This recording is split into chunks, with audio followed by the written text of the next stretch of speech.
నమస్కారం. ముందుగా అలివేలు 2010 విద్యా పరిమళానికి స్వాగతం. ఈరోజు మనం 10th క్లాస్ కాంపోజిట్ తెలుగులో గడియారం వెంకట శేష శాస్త్రి గారిచే రచింపబడినటువంటి శివభారతం నుంచి స్వీకరించబడినటువంటి మాతృభావన పాఠ్యాంశంలో 6, 7, 8 పద్యాల గురించి వివరించుకునే ప్రయత్నం చేద్దాం. అయితే ఈ 6, 7, 8 పద్యాల యొక్క ముఖ్య ఉద్దేశ్యం ఏమిటంటే, శివాజీ సోందేవుడు చేసినటువంటి పొరపాటు పని, కళ్యాణదుర్గం యొక్క యువరాణి అంతఃపుర స్త్రీని బంధించి తీసుకురావటం. ఆ అంతఃపుర స్త్రీతో ఉన్నటువంటి ఆ కళ్యాణదుర్గం యొక్క యువరాణితో శివాజీ భారతదేశంలో ఎంతో పవిత్రమైనటువంటి స్త్రీ పట్ల, గౌరవం కలిగినటువంటి స్త్రీ పట్ల పాపాచారులై ప్రవర్తిస్తే అలాంటి వాళ్ళకి ఎలాంటి దుర్గతి కలుగుతుందో చెప్పడం. 2, ఆ కళ్యాణదుర్గం యొక్క యువరాణిని తన తల్లి సమానులుగా భావిస్తున్నాను కాబట్టి నీవు నన్ను ఒక కొడుకుగా స్వీకరించు అనేటువంటి విధానాన్ని చెప్పడం.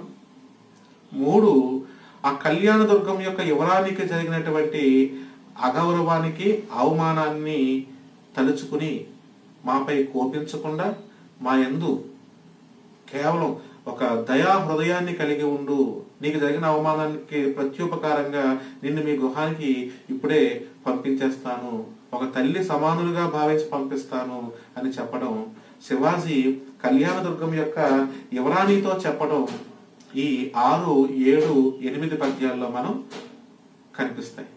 ఇంకా 6వ పద్యం చూద్దాం. 6వ పద్యం టెక్స్ట్ బుక్ లో ఉంటుంది, అది 6వ పద్యం. ఒకసారి నేను చదివే ప్రయత్నం చేస్తాను, చూడండి. టెక్స్ట్ బుక్ లో మీకు 6వ పద్యం. అనల జ్యోతులన్ ఈ పతివ్రతలన్ పాపాచారులై ఢాయు భోజనులెల్లన్ నిద సంపదల్ దొరంగి అస్తద్వస్తులై పోరే విత్తనమే నిల్చునే మున్నిరుంగమే పులస్త్య బ్రహ్మ సంతానమో జననీ హైందవ భూమిన్ ఈ పగది దుశ్చరిత్రముల్ సాగునే. మరొకసారి.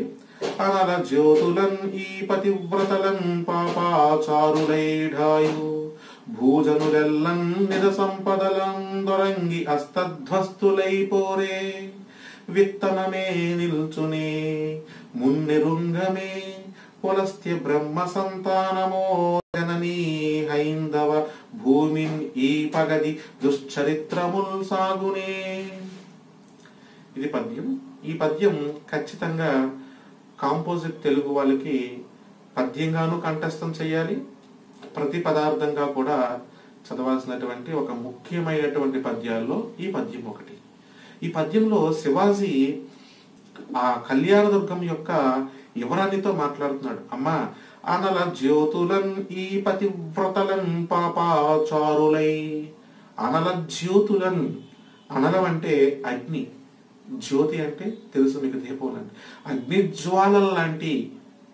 అనల జ్యోతులన్ అగ్నిజ్వాలలు లాంటి ఈ పతివ్రతలన్, ఇలాంటి పతివ్రతల పట్ల పాపాచారులైడాయున్, ఎవరైతే పాపాచారులై పాపాన్ని ఆచరిస్తుంటారో, పాపాన్ని చెయ్యాలనేటువంటి పనికి ఒడికడుతుంటారో, అంటే భారతదేశంలో స్త్రీలు ఎలాంటి వాళ్ళు.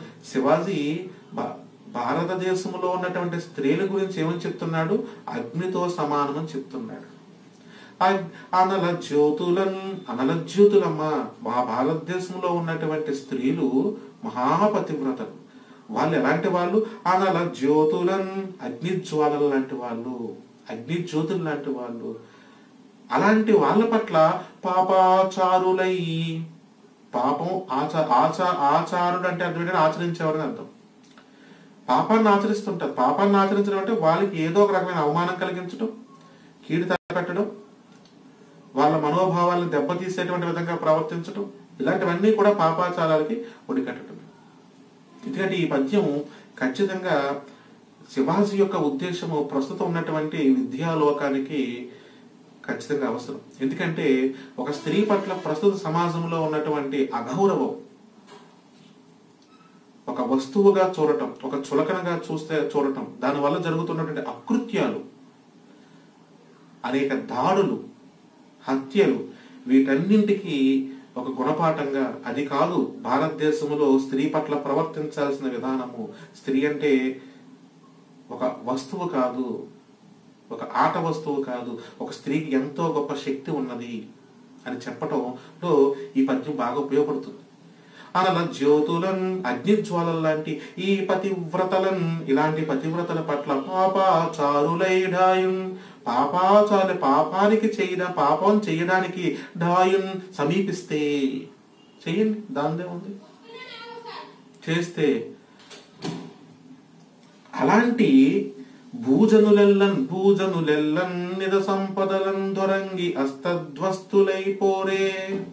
భూజనులెల్లన్ ఈ భూమి మీద జనులు ఎవరైనా సరే, ఈ భారతదేశంలో ఉన్నటువంటి జనులు ఎలాంటి వాళ్ళైనా సరే, ఎంత గొప్పవాడైనా సరే, ఎంత గొప్ప పరాక్రమవంతుడైనా సరే, ఎంత గొప్ప ఐశ్వర్యవంతుడైనా సరే, ఎంత గొప్ప వీరుడైనా సరే, ఎంత గొప్ప సురుడైనా సరే, భూజనులెల్లన్, భూమి మీద ఉండేటువంటి జనులు ఎవరైనప్పటికీ కూడా, భూమి మీద ఉన్నటువంటి జనులు ఎవరైనప్పటికీ కూడా వాళ్ళు ఏమైపోతారు? దొరంగి, ఎంత గొప్ప నిజ సంపదలు దొరంగిన్, నిజ సంపదలు, తనకు ఉన్నటువంటి సంపదలన్నీ కోల్పోతారు, నాశనం అయిపోతారు. అస్తద్వస్తులైపోరే, అస్తద్వస్తులు అంటే సర్వనాశనం అయిపోతారు. రెండే విషయాలు మూడు విషయాలు చెప్తున్నారు. విత్తనమే నిల్చుని, మహాపాతివ్రత్య ధర్మాన్ని కలిగి ఉన్నటువంటి స్త్రీల పట్ల, పవిత్రులైనటువంటి స్త్రీల పట్ల, అగ్నిజ్వాలలు లాంటి స్త్రీల పట్ల ఎవరైతే పాపానికి ఒడికడతారో, పాపానికి ఒడికట్టడం అంటే వాళ్ళని ఇబ్బంది పెట్టి వాళ్ళు అఘోరపరుస్తారో, అలాంటి పురుషులు, అలాంటి వాడు ఎవరైనా సరే ఈ భూమి మీద ఉన్నటువంటి జనులకి 3 గతులు కలుగుతాయని చెప్తున్నాడు కవి. శివాజీ నోటితో చెప్పిస్తున్నాడు. ఏంటి ఆ 3 గతులు? ఒకటి, నిజ సంపదలు దొరంగి, తనకు ఉన్నటువంటి సంపదలన్నీ కోల్పోతాయి, ఐశ్వర్యం అంతా కోల్పోతాడు. ఐశ్వర్యం ఉన్నప్పుడు ఇక్కడ కొన్ని ఉండొచ్చు, డబ్బు కావచ్చు, కీర్తి కావచ్చు, గౌరవం కావచ్చు, అవన్నీ కోల్పోతాడు 1 by 1. ముందు డబ్బు కోల్పోతాడు, ఐశ్వర్యం కోల్పోతాడు, గౌరవం కోల్పోతాడు, కీర్తి ప్రతిష్టలు మొత్తం 1 by 1, ఇవన్నీ సంపదలే. అవన్నీ సంపాదించుకుని ఇవన్నీ కోల్పోతాడు. నిజ సంపదలు దొరంగిన్, తనకున్న సంపదలన్నీ కోల్పోతాడు. 2, అస్తద్వస్తులైపోరే, సర్వనాశనం అయిపోతాడు. అస్తద్వస్తులై అంటే సర్వనాశనం అయిపోతాడు. విత్తనమే నిల్చుని అంటే వంశవృక్షం కూడా లేకుండా పోద్ది, వంశం కూడా ఉండదు, అక్కడతో ఆగిపోతుంది అంతే. మున్నెరుంగమి, దానికి 3 గతులు కలుగుతాయి. దానికోసం ఒక ఎగ్జాంపుల్ చెప్తున్నాడు. మున్నెరుంగమి, ముందు చూడలేదమ్మా మనం. ఏంటి, ఎవరు వృత్తాంతం? పులస్త్య బ్రహ్మ సంతానం, ఓ జనని, ఓ తల్లి, పులస్త్య బ్రహ్మ సంతానం చూడలేదా? ఆ పులస్త్య బ్రహ్మ సంతానం ఎంత గొప్ప పరాక్రమవంతుడు, ఎంత గొప్ప వీరుడు, ఎంత గొప్ప సురుడు, ఎంత గొప్ప ఐశ్వర్యవంతుడు. ఏమయ్యాడు? సంపదలు కోల్పోలేదా? విత్తనం పోలేదా? అస్తద్వస్తులై సర్వనాశనం అయిపోలేదా? ఎవరి పులస్త్య బ్రహ్మ సంతానం అంటే? పులస్త్య బ్రహ్మకి కుమారుడిగా ఉన్నటువంటి వసుబ్రహ్మ, విశ్వ వసుబ్రహ్మకి కైకస్కి పుట్టినటువంటి వాడు రావణాసురుడు. రావణాసురుని మనం చూసాం కదమ్మా. రావణాసురుని పులస్త్య బ్రహ్మ సంతానం అంటాం. పులస్తుడి యొక్క మనవడు అన్నమాట. పులస్త్యుడి యొక్క మనవడు రావణాసురుడు. రావణాసురుని చూసాం కదా తల్లి. పులస్త్య బ్రహ్మ సంతానం ఓ జనని, ఓ తల్లి, మనం చూసే రావణాసురుడు ఎంత గొప్ప పరాక్రమవంతుడు. లంక అంతా కూడా సువర్ణ లంక, బంగారుపు లంక. అతనికి ఉన్నంత పరాక్రమం ఈ ప్రపంచంలోనే ఎవరికే లేదు. అతనికి ఉన్నటువంటి చతురత, యుద్ధ నీతి, రాజనీతి, అతనికి ఉన్నంత విధి ఈ ప్రపంచంలో ఎవరికే లేదు, రాముడికి కూడా లేదు. కానీ ఎందుకు? ధర్మం తప్పినప్పుడు, స్త్రీ పట్ల అగౌరవంగా ప్రవర్తించినప్పుడు ఎంత పరాక్రమవంతుడైనా సరే, ఎంత గొప్ప ఐశ్వర్యవంతుడైనా సరే, ఎంత ఎలాంటి వాడైనా సరే వాడి యొక్క నిజసంపదలు నిజసంపదలు కోల్పోతాడు. అస్తద్వస్తులైపోరే, సర్వనాశనం అయిపోతారు. విత్తనమే నిల్చునే వంశవృక్షం కూడా లేకుండా అయిపోతుంది. దానికి ఎగ్జాంపుల్ రావణాసురుడమ్మా. కాబట్టి హైందవ భూమిన్ హైందవ భూమిన్ ఈ పగదిన్ ఈ విధముగా ఈ హైందవ భూమిన్ ఈ హైందవ భారతదేశంలో సంస్కృతి సంప్రదాయాలకి ప్రపంచానికే రాజధానిగా ఉన్నటువంటి నా భారతదేశంలో, నా హైందవ భూమిలో, నా భారత సంస్కృతిలో, నా భరత భూమిలో ఈ పగదిన్ ఈ విధంగా ఏ విధంగా నీకు జరిగినటువంటి అవమానం కాదు, స్త్రీల పట్ల అవమానం చేస్తే, స్త్రీల పట్ల పాపాచారులే ప్రవర్తిస్తే వారికి ఏమవుతుంది? దుశ్చరిత్రములు సాగునే. వాళ్ళ యొక్క నా భారతదేశంలో ఇలాంటి మహాపతివ్రతల పట్ల, ఒక గొప్ప శక్తి ఉన్నటువంటి స్త్రీల పట్ల ఈ దుశ్చరిత్రలు సాగునే, ఈ చెడ్డ పనులు సాగుతాయా తల్లి? ఒకవేళ సాగినా వాడు జీవించగలుగుతాడా? జీవించలేడు. స్త్రీలకి ఇంత గొప్ప శక్తి ఉన్నది. స్త్రీ వల్ల కీర్తి ప్రతిష్టలు పెరుగుతుంటాయి. అలాంటి స్త్రీ పట్ల అగౌరవాన్ని కలిగి ఉన్నట్లయితే, పాపానికి ఆచరించడానికి పూనుకున్నట్లయితే, అది ఎవడైనా సరే వాడు ఏమైపోతాడు? నిజ సంపదలు తొరంగి సంపదలు కోల్పోతాడు. అస్తధ్వస్తులైపోరే సర్వనాశనం అయిపోతాడు. ఇంకే విత్తనమే నిల్చునే వంశవృక్షం కూడా లేకుండా ఆగిపోతుంది. రావణాసుడితో ఆగిపోయింది. విభీషణుడు తీసుకున్నాడు తర్వాత రాజ్యాన్ని పరిపాలించడం. కాబట్టి హైందవ భూమిని ఓ జనని, ఓ తల్లి, హైందవ భూమి నా భారత భూమి మీద ఈ పగదిని ఈ విధముగా దుశ్చరిత్రలు సాగునే, ఇలాంటి చెడ్డ పనులు సాగవమ్మా, ఎక్కడ జరగవు. కాబట్టి నాకు స్త్రీ పట్ల తల్లి అనే భావం ఉంది, కాబట్టి నీ పట్ల అసలు జరగదు అని శివాజీ స్త్రీల పట్ల ఉన్న వ్యక్తిత్వాన్ని చెప్పటం. రెండు, పవిత్రమైనటువంటి పాతివ్రత్య ధర్మాన్ని అంటిపెట్టుకున్నటువంటి అగ్నిజ్వాలలు లాంటి స్త్రీ పట్ల ఎవడైతే పాపాచారానికి ఒడికడతాడో వాడికి ఎలాంటి గతులు కలుగుతాయో రావణాసురుణ్ణి ఒక ఉదాహరణగా తీసుకుని చెప్పటం. రావణాసురుగా 3 కూడా పోయినాయి. సంపదలు పోయినాయి, సర్వనాశనం అయిపోయాడు, వంశవృక్షం కూడా ఆగిపోయాయి. కాబట్టి ఇలాంటివి నా దేశంలో జరగవు అని చెప్పి ఇంకొంచెం ముందుకు వెళ్తున్నాడు. అమ్మా, ఇక్కడ నీకు ఇంకొక భావన కలిగి ఉండొచ్చు. నిన్ను కూడా నా తల్లి సమానంగా నా తల్లితో సమానంగా చూస్తున్నాను. నా కన్న తల్లి నా దగ్గర లేదు, అయినప్పటికీ నిన్ను నా తల్లిగా భావిస్తున్నాను అనేటువంటి ఉద్దేశం కలిగించేటువంటి తదుపరి పద్యం 6వ పద్యం, 7వ పద్యంలోకి వెళ్దాం. 7వ పద్యానికి వెళ్లే ముందుగా ఈ 6వ పద్యం అనల జ్యోతులు అనే పద్యం ఖచ్చితంగా మీకు పద్యం కంఠస్థం చేయాలి. అలాగే ప్రతి పదార్థం కూడా మీకు ఖచ్చితంగా చదవాలి. ఇది పబ్లిక్ ఎగ్జామ్స్ లోని, ఎఫ్ఏ ఎగ్జామ్స్ లోని ఖచ్చితంగా మీకు అడిగేటువంటి పద్యం. ఇంకా తదుపరి 7వ పద్యం చూద్దాం. 7వ పద్యం చదివినిపిస్తాను, ఒకసారి చూడండి. తేటగీతి పద్యం. యవన పుణ్యాంగనామని వగుదుగాక హైందవుల పూజ తల్లి ఎట్లంధరాదే, నీదు రూపము నాయందు లేదా అయినన్ కనని తల్లివిగా నిన్ను గారవింతు. ఇంకొకసారి.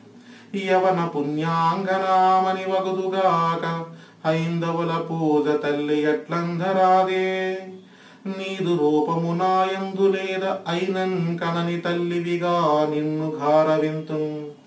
ఈ ఒక్క పద్యం చాలు శివాజీకి స్త్రీల పట్ల ఉన్నటువంటి గౌరవ భావాన్ని, స్త్రీల పట్ల ఉన్నటువంటి ఉద్దేశ్యాన్ని తెలియచేయడానికి ఈ ఒక్క పద్యం సరిపోతుంది. ఏ పద్యం ఇది? తేటగీతలో చెప్పినటువంటి అందమైన పద్యం. అమ్మా, యవన పుణ్యాంగనామని వగుదుగాక. అమ్మా, నువ్వు యవన పుణ్యాంగన అంగన అనే పదంగా అర్థం ఏంటంటే మంచి శరీర సౌష్ఠవం కలిగినటువంటి స్త్రీ అని అర్థం. పుణ్యాంగన, పుణ్యములతో, ఆ అంగం అంటే శారీరక అందం కాదు, పుణ్యాలతో కూడినటువంటి అంగ సౌష్ఠవం కలిగినటువంటి స్త్రీవి నువ్వు. యవన అంటే మహమ్మదీయ స్త్రీవి కావచ్చు, నువ్వు భారతీయ స్త్రీవి కాకపోవచ్చు. వగుదుగాక, నువ్వు అయ్యుండొచ్చు. నువ్వు ఎందుకంటే వాళ్ళు ముస్లిమ్స్ కదా, వాళ్ళు మహమ్మదీయులు. అమ్మా, నువ్వు మహమ్మదీయ స్త్రీ అయి ఉండొచ్చు, ఒక ముస్లిం జాతికి చెందినటువంటి స్త్రీ అయి ఉండొచ్చు. అయినప్పటికీ నేను హైందవుల పూజ తల్లి అట్లందరాదే. కాబట్టి అయినప్పటికీ నువ్వేం సంకోచించొద్దు. నేను నిన్ను గౌరవించుకుంటున్నావు, నిన్ను పూజించుకుంటున్నావు. నా పూజని నా గౌరవాన్ని నువ్వు స్వీకరించు తల్లి. మహమ్మదీయ స్త్రీ నువ్వు సంకోచపడద్దు. ఎందుకంటే నేను నిన్ను ఎలా భావిస్తున్నాను, తల్లి ఎంత గొప్పగా చెప్తున్నారు, తల్లి అట్లందరాదే, నేను నిన్ను ఒక తల్లిగా భావిస్తున్నాను. కాబట్టి నువ్వేమో సంకోచించద్దు. అయితే ఒకటి, నీదు రూపము నాయందు లేదైనను. నీది చాలా అందమైన రూపం, నీ రూపము నాలో కనిపించట్లేదు అయినా అనద్దు, అనేవి బాధపడద్దు. నీ రూపము, నీలో ఉన్నటువంటి లక్షణాలు, నీ అందమైన రూపము నాకు వచ్చి ఉండకపోవచ్చు. అయినప్పటికీ నిన్ను నేను ఎలా భావిస్తాను తెలుసా, కనని తల్లిగా నిన్ను గారవింతు. నన్ను కనలేనటువంటి ఒక తల్లిగా భావిస్తాను. అంటే ఒక ఉద్దేశం ఏంటంటే, ఒక తల్లికి పుట్టినప్పుడు ఖచ్చితంగా ఆ తల్లి యొక్క పోలికలు ఆ బిడ్డలో ఉంటాయి. ఏదో ఒక లక్షణం ఉంటుంది. రూపం ఉండొచ్చు, గుణం ఉండొచ్చు, ఏదో ఒక లక్షణం తల్లిదండ్రుల దగ్గర నుంచి ఖచ్చితంగా బిడ్డలకు సంక్రమిస్తాయి. మరి ఇప్పుడు ఈ మహమ్మదీయ స్త్రీ, కళ్యాణదుర్గం యొక్క యువరాణిగా ఉన్నటువంటి స్త్రీ యొక్క పోలికలు ఏమీ కూడా ఇతనిలో ఉండవు. ఎందుకంటే ఆవిడేమో మహమ్మదీయ స్త్రీ, ఇతనేమో హైందవ ధర్మానికి చెందినటువంటి ఒక గొప్ప మహారాజు. అమ్మ, నీలో నా పోలికలు ఏమీ కనపట్లేదు, నువ్వేం సంకోచించకు.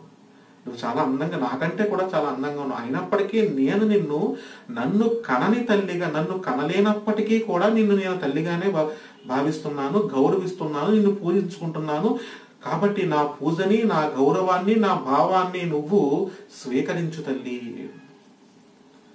ఇది పరస్త్రీ పట్ల శివాజీకి ఉన్నటువంటి అత్యంత ఉన్నతమైన భావం. ఎంత గొప్పగా చెప్పాడు చూశారు. నిన్ను కనని తల్లిగా గారవింతును.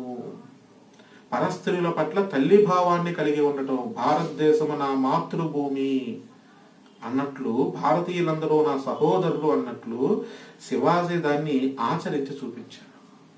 పరస్త్రీలు తల్లులతో సమానం అన్న భావాన్ని కలిగి ఉండేటువంటి ఉద్దేశంతో ఎంతో చక్కటి పద్యం. నువ్వు యవన పుణ్యాంగనావగదుగాక, నువ్వు యవన జాతికి చెందినటువంటి పుణ్యం కలిగినటువంటి మంచి శరీర సౌష్ఠవం కలిగినటువంటి స్త్రీ అయి ఉండొచ్చు. అయినప్పటికీ నేను నిన్ను తల్లిగానే భావిస్తాను. ఎలా తల్లిగా భావిస్తాను? నన్ను కనని తల్లిగా భావిస్తాను, నన్ను కనలేనటువంటి తల్లిగా భావిస్తాను. నీ రూపం నాలో ఉండకపోవచ్చు, అయినా కూడా నువ్వు నాకు తల్లివే. కాబట్టి నేను నిన్ను గౌరవించుకుంటున్నాను, పూజించుకుంటున్నాను, దాన్ని నువ్వు స్వీకరించు తల్లి అని. ఏంటా పూజ, ఏంటా గౌరవం అనేటువంటిది మనం 8వ పద్యంలోకి వెళ్తే తెలుస్తుంది. ఇది కంఠస్థం చేయాల్సిన పద్యం ఏమీ కాదు, ఇప్పుడు చెప్పుకోబోయేటువంటిది కూడా కంఠస్థం చేయాల్సిన పద్యం. ఇంకా చివరగా శివాజీ, నేను ఒక తల్లిగా భావిస్తున్నాను తల్లి, నా గౌరవాన్ని, నా పూజని స్వీకరించు అని ఏమంటాడో తెలుసా? మా సర్దారుండు తొందరన్ పడి అసన్మార్గంబునన్ పోయే, ఈ దోషంబున్ కనినొచ్చుకోకు, నినుం చేర్తున్ నీ గృహం విప్పుడే, నా సైన్యంబును తోడుగాన్ పనిచెదన్, నా తల్లిగాన్ తోడుగా దోషిల్లన్ నడిపింతు, నీ కనులయందున్ దాల్మి సారింపుమి. మరొక్కసారి, మా సర్దారుండు తొందరపడి అసన్మార్గంబునన్ పోయి, ఈ దోషంబున్ కనినొచ్చుకోకు, నిను చేర్తున్ నీ గృహం విప్పుడే, నా సైన్యంబును తోడుగా పనిచెదన్, నా తల్లిగాన్ తోడుగా దోషిల్లన్ నడిపింతు, నీ కనులయందున్ దాల్మి సారింపుమి. ఇది కూడా ఖచ్చితంగా కంఠస్థం చేయాల్సిన పద్యము. అదేవిధంగా ప్రతి పదార్థానికి కాంపోజిట్ తెలుగు వాళ్ళు ప్రతి పదార్థానికి చదవాల్సినటువంటి పద్యం. ఏమంటున్నాడు దీంట్లో శివాజీ? ఆ యవన కాంతతోటి, ఆ యవన పుణ్యాంగనతో అంటున్నాడు ఏమని? మా సర్దారుండు తొందరపడి అసన్మార్గంబునన్ పోయే. అమ్మా, మా సర్దారుడు అంటే ఎవరిక్కడ? సోమదేవుడు. తొందరన్ పడి, అమ్మ కావాలని చేయలేదు, అంటే తన దగ్గర పనిచేసేటువంటి, తన దగ్గర నమ్మకంగా ఉన్నటువంటి వ్యక్తి ఒకవేళ పొరపాటు చేసినా అతన్ని ఏ విధంగా కాపాడుకోవాలో శివాజీని చూసి నేర్చుకోవచ్చు. చేసేదమ్మా ఏదో పని, నేను చెప్తూనే ఉన్నాను, వినలేదు, తీసి పాడేస్తాను, వాళ్ళు శిక్షిస్తారు అని అంటలేదు. అమ్మా, మా సర్దారుండు తొందరన్ పడి, మా సర్దారుడు, మా సోమదేవుడు తొందరన్ పడి, తొందరపాట్లో, ఏ తొందరపాట్లో? సర్వసోత్సాహంతో విజయం గెలిచేమనేటువంటి తొందరలో జయ మదోన్మాదంబునన్ ఒక ఉన్మాదమైనటువంటి స్థితిలో ఒక పొరపాటును ఏం చేశాడు, ఏమించుకున్నాడు, అసన్మార్గంబునన్ పోయి, సన్మార్గం ఎంచుకోలేదు, అసన్మార్గంలోకి వెళ్ళాడు. అసన్మార్గం అంటే సరైన మార్గం కానటువంటి మార్గంలోకి వెళ్ళి పోయి ఏం చేశాడు, నీ పట్ల నిన్ను బంధించి తీసుకొచ్చాడు. కాబట్టి ఈ దోషంబున్ కొని నొచ్చుకోకు, ఇలా దీనివల్ల ఈ దోషంబు నా సోందేవుడు, నా మంత్రిగా ఉన్నటువంటి సోందేవుడు తొందరపాటుతో ఎంచుకున్నటువంటి అసన్మార్గంలో నీ పట్ల ప్రవర్తించినటువంటి పనికి కలిగిన దోషం గురించి నీవు మనసులో నొచ్చుకోదు, నువ్వు బాధపడొద్దమ్మా, దయచేసి కొంచెం కూడా బాధపడదు. ఆ బాధ కూడా నా రాజ్యానికి మంచిది కాదు. ఎత్ర నార్యస్తు పూజ్యంతే తత్ర రమంతే అని చెప్తారు దేవతాహ. ఎక్కడ స్త్రీలను మనం గౌరవించుకుంటామో అక్కడ అన్ని సంపదలు కలుగుతాయి. కాబట్టి నువ్వు మనసులో కూడా బాధపడద్దు, నువ్వు ఆ దోషాన్ని జరిగినటువంటి దోషాన్ని కని గుర్తు తెచ్చుకొని నొచ్చుకోవద్దు, బాధపడద్దు. నిన్ను చేర్తుం ఇప్పుడే, అమ్మ ఇప్పుడే ఈ సమయంలోనే నిన్ను మళ్ళా నేను చేర్చేస్తాను, నువ్వు ఎక్కడి నుంచి అయితే వచ్చావో నిన్ను మళ్ళీ మీ గృహానికి పంపించేస్తాను. ఇప్పుడే మీ గృహం ఇప్పుడే, మీ గృహానికి ఇప్పుడే, నీ కళ్యాణ దుర్గానికి మీ రాజ్యానికి పంపించేస్తాను, ఇప్పుడే పంపించేస్తాను, వెళ్ళిపోదిరిగాను అంటున్నాడు. ఎలా పంపిస్తారట, సంఖ్యలు తీస్తే కదా వెళ్ళొచ్చానని చెప్పాం కాదు, ఎలా పంపిస్తాడో చూడండి. నా సైన్యంబు తోడుగాన్ పనిచేదన్, నా సైన్యాన్ని నీకు తోడుగా ఇచ్చి పంపిస్తాను, సెక్యూరిటీకి ఇచ్చి పంపిస్తాను. ఎలా సెక్యూరిటీగా పంపిస్తాను తెలుసా, నా సైన్యాన్ని కూడా ఎలా పంపిస్తాను తెలుసా, నా తల్లిగా తోడుగా దోషిల్లు నడిపించు. నా తల్లిని పంపిస్తే నా తల్లి పట్ల ఇది ఏ విధమైనటువంటి జాగ్రత్తలు తీసుకుంటానో అలాగే నిన్ను ఒక తల్లిగా భావించి తోడుగా దోషుల్లో నడిపించు, దోషుల మీద నడిపిస్తాను. అరచేతిలో నడిపిస్తానంటే అర్థం ఏంటంటే కాలి కింద ఇంత కూడా నొప్పి కలగకుండా బాధ కలగకుండా నడిపిస్తాను అని చెప్పటం. తల్లిగా భావించి నా సైన్యాన్ని ఇచ్చి నిన్ను నా తల్లిగా భావించి దోషులతో నడిపించేటువంటి విధంగా పంపిస్తానమ్మా. కాబట్టి నీ కనుల యందు దాల్ని సారింపుము, నీ కన్నుల్లో కాస్త ఓర్పుని చూపించు, నీ కన్నులు నా మీద కావాలి మా పట్ల దయను చూపించు. దాల్మీయన్ సారిపము, కాబట్టి దయను కలిగి ఉండు. కానీ నొచ్చుకోవద్దు, బాధపడొద్దు, కన్నీరు పెట్టొద్దు, మనసులో కూడా బాధపడొద్దు. నీకు జరిగినటువంటి అవమానానికి నేను క్షమించమని అడిగాను, మాతా తప్పు క్షైరింపుమి అని అడిగేశారు కదా ముందు. కాబట్టి నేను ఒక తల్లిగా భావిస్తాను, తల్లిగా భావించి దోషులతో నడిపిస్తాను. మా సర్దారుడు మా సోందేవుడు తొందరపాటుతో అసన్మార్గంబునన్, సన్మార్గము కాని మార్గంలో పోయి నటువంటి పనికి ఈ దోషంబున్, జరిగినటువంటి దోషానికి కనినొచ్చుకోవద్దు, నువ్వు గుర్తొచ్చుకుని బాధపడొద్దు. ఏం చేస్తున్నాడు, నిన్ను చేర్తు నీ గృహం ఇప్పుడే చేర్చేస్తాను, నీ గృహానికి ఇప్పుడే చేర్చేస్తాను. నా సైన్యంబున్ తోడుగా అని పనిచేద్దాను, నా సైన్యాన్ని తోడుగా ఇచ్చి పంపిస్తాను. తల్లిగా గారవింతుం, తల్లిగా భావించి దోషుల్లో నడిపింతుం, దోషుల మీద నడిపిస్తానమ్మా. అంత రాజ్యభోగాలతో, అంత చక్కగా పూజతో, అంత గౌరవంతో, అంత నిన్ను పూజించుకుంటూ పంపిస్తాను. నిన్ను పూజిస్తూ నిన్ను గౌరవిస్తూ నీ గృహానికి తీసుకెళ్తాను. కాబట్టి నా పూజని నా గౌరవాన్ని స్వీకరించు. ఎందుకంటే నువ్వు నా తల్లి అనే భావాన్ని కలిగి ఉన్నాను, నువ్వు నన్ను కనని తల్లిగా నేను భావిస్తున్నాను. నీ రూపం నాలో లేనప్పటికీ కూడా నువ్వు నాకు తల్లి అనే భావంతో భావిస్తున్నాను. కాబట్టి నీ కనుల యందు దాల్ని సారింపుమి, నీ కన్నుల యందు నా మీద, నీ కన్నుల్లో నా యందు దయను చూపించు అని చెప్పటం. అలా చెప్పి ఆవిడ చక్కగా చెప్పిన తర్వాత ఆవిడ చక్కగా శివాజీ యొక్క మనస్తత్వానికి, శివాజీ యొక్క భావానికి, శివాజీ యొక్క వ్యక్తిత్వానికి ఆశ్చర్యపడి, సంతోషపడి, గర్వపడి అట్లే అంగీకరించి ఆవిడ్ని ఒప్పుకుంటే శివాజీ కళ్యాణ దుర్గానికి సైన్యాన్ని ఇచ్చి పంపించేశాడు. చక్కగా పంపించేసిన తర్వాత ఇంకా అక్కడ చివరిగా ఇంకొక పద్యం ఉంటుంది. ఇంక చివరికి ఏంటంటే సోందేవుడు తో శివాజీ చెప్తారన్నమాట. ఏం చెప్తారనేటువంటి దాంతో ముగించుకోవచ్చు. అది తదుపరి క్లాస్లో చూద్దాం. ఇక్కడతో దీన్ని సంపూర్ణం చేసుకోవచ్చు. ఈ 6, 7, 8 పద్యాలు మాతృభావంలో మీకు చక్కగా అర్థమయ్యాయని అనుకుంటున్నాను. అర్థం కాకపోతే నా నోటీస్ తీసుకొస్తున్నట్లయితే మళ్ళీ మీకు క్లారిఫికేషన్ ఇచ్చే ప్రయత్నం చేస్తాను. ఇక్కడతో సంపూర్ణం చేసుకోవచ్చు. Thank you so much.